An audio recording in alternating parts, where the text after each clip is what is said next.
মায়া, কোথায় গেলি? রান্নার কাজে আমাকে একটু সাহায্য কর। জি মা, এক্ষুনি সাহায্য করছি। বলো তোমার কি প্রয়োজন? ও নদী থেকে আমাকে 1 কলস পানি এনে দে। রান্না করতে গিয়ে সব পানি শেষ হয়ে গেছে। ঠিক আছে, আমি এক্ষুনি যাচ্ছি। তবে মা, আজ কি রান্না করছো? আজ তরকারিতে ভালো কিছু থাকবে তো? সে কবে থেকে আলু ভর্তা আর ডাল খাচ্ছি, আর ভালো লাগছে না। চিন্তা করিস না, আর মাত্র কয়েকটা দিন, এরপর আমাদের গাছের মিষ্টি কুমড়ো পেকে যাবে। মিষ্টি কুমড়োটা খুব ভালো করে তোকে রান্না করে খাওয়াবো।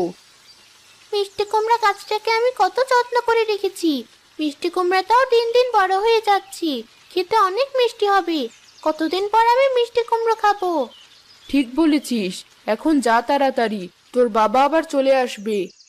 মায়া তার দরিদ্র বাবা মায়ের সাথে গ্রামের এক ছোট্ট কোণে বাস করত।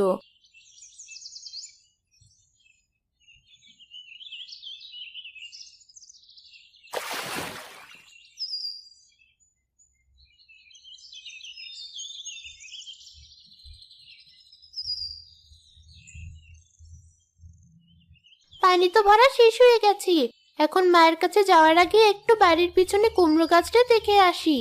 আজকে সারাদিন একবারও কুমড়োটাকে দেখা হয়নি।